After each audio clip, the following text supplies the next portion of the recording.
ফুটবলকে কলঙ্কিত করার জন্য যা কিছু করা প্রয়োজন সবকিছুই করা হলো মিশরের বিপক্ষে। আর এত কিছুর পরেও একটা বিশেষ শ্রেণী নির্লজ্জের মতন বিজয় উল্লাস করছে। তাদেরকে সত্যিকার অর্থে ফুটবল ফ্যান বলবেন নাকি অন্য কিছু বলবেন সেটা আপনার ব্যক্তিগত ব্যাপার। ম্যাচ শেষে মিশরের যে খেলোয়াড় চোখের জলে কান্নায় ভেঙে পড়লেন এবং বললেন রেফারি আমাদের সাথে অন্যায় করেছে, জুলুম করেছে, আমাদের স্বপ্নটাকে তিনি শেষ করে দিয়েছেন। তার এই কথাগুলো কি একেবারেই অসত্য? একটু ডিকোড করার চেষ্টা করি। একই সাথে তিনি একটা কোরআনের আয়াত পড়েছেন, সেটা নিয়ে ভিডিওর শেষ অংশে একটু বলার চেষ্টা করব।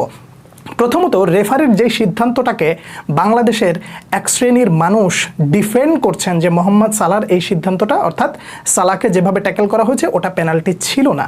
পুরো ব্যাপারটাকে শুধুমাত্র এই একটা জায়গায় কুক্ষিগত করলে তো চলবে না, এবং পুরো বিষয়টা ভালো করে পার্ট বাই পার্ট একটু খুলে বলার চেষ্টা করছি, বোঝার চেষ্টা করেন। একেবারে সর্বপ্রথম যখন মিশরের একটা গোল বাতিল করা হলো, গোল হয়ে যাওয়ার পরে ভার চেক করে জানালো এটা ফাউল ছিল, তাই তো? এই যে চিত্রটা আপনারা দেখছেন, এই চিত্রে আপনার কাছে এটা দেখলে ফাউল মনে হবে, এবং এই যে সিদ্ধান্তটা আসছে, এই সিদ্ধান্তটা কে দিয়েছে? ভার দিয়েছে। এবার একটু লক্ষ্য করেন, একদম শেষ দিকে এসে মিশর যখন, অর্থাৎ মোহাম্মদ সালাহ যখন ডিবক্সের মধ্যে ঢুকে যায়, এক শ্রেণীর অ্যানালিস্ট এইটাকে ডিফেন্ড করতেছে যে সালাহকে কোনোভাবেই ফাউল করা হয় নাই এবং এটা ফাউল নয়। ভালো করে কথাটা বোঝার চেষ্টা করবেন। তারা শুধুমাত্র সালাদটাই দেখেছে, অন্য আর একটা জায়গায় যে ইনসিডেন্ট ঘটে যাচ্ছে সেটা তাদের নাই, সেখানে তাদের চোখ নাই। কারণ লজ্জা থাকতে হবে তো। নির্লজ্জের মতন যদি এইরকম জয়ের পর উল্লাস করতে পারে, তাহলে ওই লজ্জাটাকে বাদ দিয়ে থুয়ে এই একটা জায়গা নিয়ে তো পড়ে থাকবে, এটাই তো স্বাভাবিক। কেন আমি এই কথাগুলো বললাম? শুনতে তিতা লাগতেছে, লাগাটাই স্বাভাবিক। আমি ধরে নিচ্ছি মোহাম্মদ সালাহর এইটাকে ট্যাকেলটা ফাউল হয় নাই এবং এটা রাইট, কিন্তু ডিবক্সের মধ্যে ম্যাক অ্যালেস্টার যে আরেকজন খেলোয়াড়কে ফেলে দিচ্ছেন, এই জায়গাটা কেন ফাউল ধরা হলো না? এখন কথা হচ্ছে, গোল হয়ে যাওয়ার পর মিশরের একটা জায়গা, একটা সিদ্ধান্তকে ফাউল হিসেবে কনভার্ট করে দেওয়া হলো, আবার একই জায়গায় মোহাম্মদ সালাহকে ফেলে দেওয়া হলো, ওটাও ফাউল হলো না। তার অন্য পাশে ম্যাক অ্যালেস্টার আরেকজনকে ফেলে দিচ্ছেন ধরে টেনে হিচড়ে, সেটাকেও ফাউল ডাকা হলো না। রেফারি এগুলো দেখেন নাই, খুব ভালো কথা দেখেন নাই, কিন্তু ভার কি করেছে? ভার এই সিদ্ধান্তটা কিভাবে এড়িয়ে যায়? এদিকে গোল হলে গোলের পরে আর ভার চেকিং করার প্রয়োজন হয় না, আবার অন্যদিকে যদি গোল হয় তাহলে ভার চেক করার খুব প্রয়োজন হয়। এইটাকে আপনি কি বলবেন? চুরি বলবেন? এই নোংরামিটা আসলে কোন পর্যায়ের নোংরামি বলবেন? এবং এইটাকে আবার ডিফেন্ডও করছেন এক শ্রেণীর টপ ক্লাস লোক। বাংলাদেশের কিছু অ্যানালিস্ট আছে, এটাকে আবার ডিফেন্ড করে যাচ্ছেন। এখন বলবেন, ভাই আপনি বুঝেন না, আপনি বাংলাদেশের একজন ক্রিয়েটর, আপনি কি বুঝেন? আমি তো আসলে বুঝি না। তো আমার যদি কথাটা আপনার ভালো না লাগে, তাহলে যারা খেলেছে তাদের কথাটা মানেন। মিশরের কোচ তিনি সরাসরি বলেছেন আর্জেন্টিনাকে টুর্নামেন্টে টিকিয়ে রাখার জন্য শুধুমাত্র খেলাটা আয়োজন করা হয়েছে, এবং যতক্ষণ আর্জেন্টিনা টিকে থাকবে এতে ফিফার ইনকাম বেশি, এই কারণেই তাদেরকে রাখা হয়। সিদ্ধান্ত আমাদের বিপক্ষে যায়। আজকের দিনে আমরা সেরা ফুটবল খেলেছি, গোটা বিশ্ব দেখেছে আমাদের সাথে কি অন্যায় করা হচ্ছে। এখন আপনি বলবেন, ভাই এটা তিনি হেরে গেছেন বিধায় এই ধরনের কথাবার্তা বলছেন, হেরে যদি না যেতেন তাহলে এই কথাগুলো বলতেন না। ঠিক আছে, ম্যাচ যেহেতু শেষ, ম্যাচের পরে ফুটবল নিয়ে যারা সবসময় কথাবার্তা বলেন, তাদের মধ্যে যদি কেউ এই ধরনের বিষয়গুলো তুলে ধরেন, তাহলে কি আসলে বিশ্বাস করবেন না? আমাদের বাংলাদেশের আমার কথাই আপনি বাদ দেন, আমার কথাটা আপনার ভালো লাগলো না, না লাগতেই পারে, কিন্তু দেশের বাইরে যারা ফুটবল নিয়ে পড়ে থাকে তারা যদি বলে, তাহলে সেটাকে আপনি অস্বীকার করতে পারবেন? জেমি ক্যারাগার তিনি কি বলেছেন? ভারের কারণে মিশরের যেই গোলটা বাতিল করা হয়েছে, এই গোলটা যদি অন্য কোনো দলের বিপক্ষেও হতো তাহলে এটা গোল হিসেবেই ধরা হতো। আপনি যদি ইংলিশ প্রিমিয়ার লিগ বা অন্য কোনো লিগের কথা বলেন, সেখানে যদি ভার চেক করা হতো তাহলে এটা গোল হিসেবেই গণ্য হতো। এখন তার কথাটা আপনি কিভাবে ফেলে দেবেন? ওনার কথাটাকে আসলে আপনি ফেলে দিতে পারেন? এই যে জেমি ক্যারাগার যে কথাটা বললেন, তারপরে স্প্যানিশ একজন জার্নালিস্ট তিনি পরিষ্কারভাবে আরও একটা কথা বলেছেন, কাতারে যেটা ঘটেছে সেটাই কি যথেষ্ট নয়? আর্জেন্টিনাকে ফিফা সহযোগিতা করছে, এটা বন্ধ করা উচিত। এই যে একজন জার্নালিস্ট বললেন, তারটাও কি আপনি ফেলে দিতে পারবেন? আচ্ছা, জার্নালিস্টের কথা বাদ দিলাম, এবং যারা মোটামুটি কমেন্ট্রির সাথে যুক্ত আছেন এবং ফুটবল অ্যানালিস্ট করেন তার কথাও বাদ দিলাম। একজন সাবেক ফুটবলার জালাতান ইব্রাহিমোভিচ তিনি যে কথাটা বলেছেন, সেটাকে কি আসলে আপনি কোনোভাবেই ছোট করে দেখতে পারবেন? তিনি বলেন, আমি বুঝতে পারি না কেন ফিফা আর্জেন্টিনাকে এত বেশি সুবিধা দেয়। মিশরের একটা গোল বাতিল হয়েছে, আবার আর্জেন্টিনাকে বিশ্বকাপের 12টা ম্যাচে, অন্তত শেষ 12টা ম্যাচে 8টা পেনাল্টি করার সুযোগ করে দিয়েছে। এটা আসলে সবাই বা অন্যান্য দেশ কেন মেনে নেয়? জালাতান ইব্রাহিমোভিচের এই কথাটাকেও কি আসলে আপনি বাদ দিয়ে দিবেন?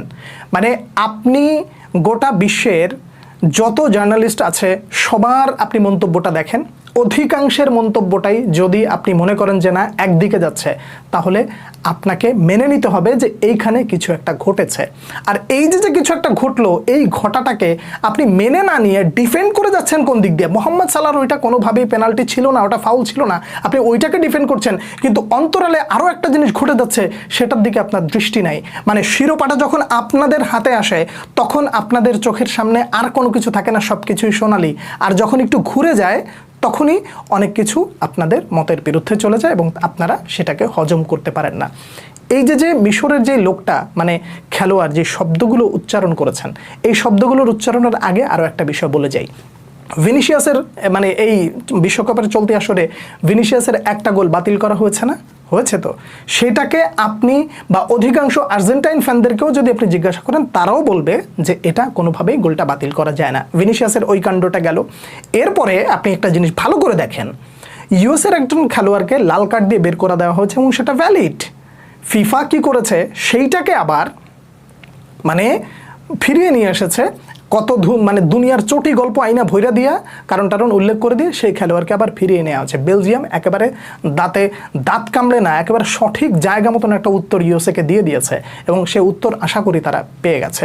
দেখেন, মিশরের ম্যাচ, আর্জেন্টিনার সাথে মিশরের ম্যাচটা শেষ হয়ে যাওয়ার পর যখন কলম্বিয়া এবং সুইজারল্যান্ডের মধ্যকার খেলা হয়, তখন গ্যালারিতে বসে নির্লজ্জ, ইতর, ছোট লোক, এই অসভ্য ফিফা সভাপতি, তিনি এবার মিশরের পতাকাটা নিয়ে নির্লজ্জের মতন দাঁড়িয়ে গোটা বিশ্বকে দেখাচ্ছেন, দেখেন আমি এটা করি, কি বলে, আমি মিশরের অনেক সাপোর্ট। কিন্তু এই নির্লজ্জটা বাংলাদেশের এই যে মানে যারা মানে সালার এই গোলটাকে বা এটাকে ডিফেন্ড করে যাচ্ছে, এই নির্লজ্জদের মতন ফিফা সভাপতির এই যে নির্লজ্জতা, ভালো করে একটু দেখেন। একদিকে সে কি করলো, পতাকা হাতে নিয়ে করে মানে বসে আছে এবং সবাইকে দেখাচ্ছে মিশর অনেক ভালো খেলেছে, মিশরকে আমি সমর্থন করছি।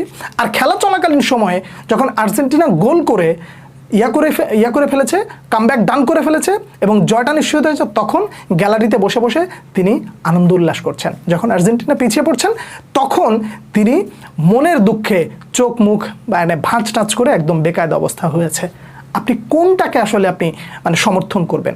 এই সব কিছুকে যদি আপনি সমর্থন করেন, তাহলে আপনাকে আসলে ফুটবল ফ্যানদের কাতার থেকে বের করে দিয়ে আপনাকে একটা বিশেষ মানে দলের সমর্থক হিসেবেই বলতে হবে, এর বাইরে অন্য কিছু বলা যায় না।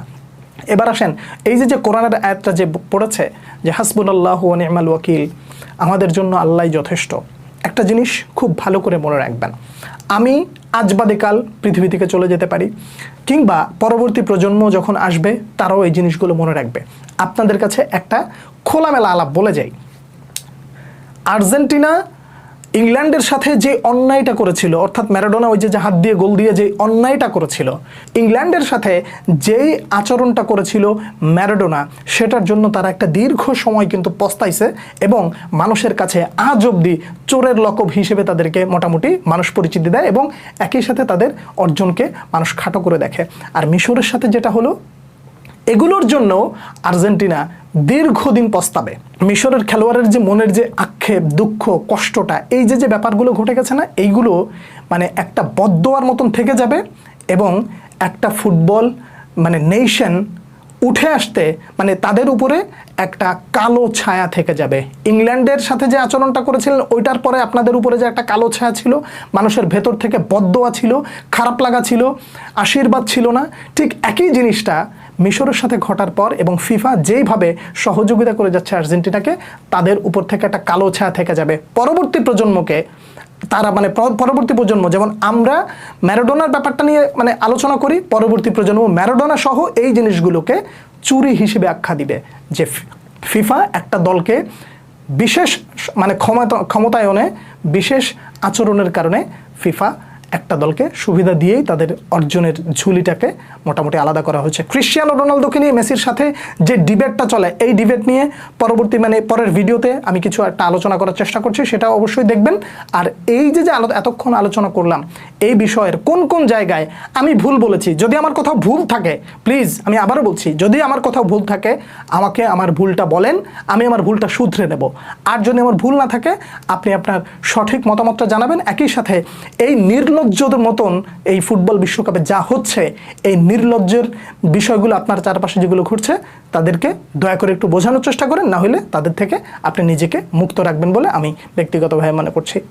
আপনাদের সামনে আমি যা বুঝেছি সেটাই তুলে ধরলাম। কে কি মনে করছেন জানাবেন পরবর্তী ভিডিওতে। আবার দেখা হচ্ছে, সে পর্যন্ত অনেক অনেক ভালো থাকবেন। আল্লাহ হাফেজ।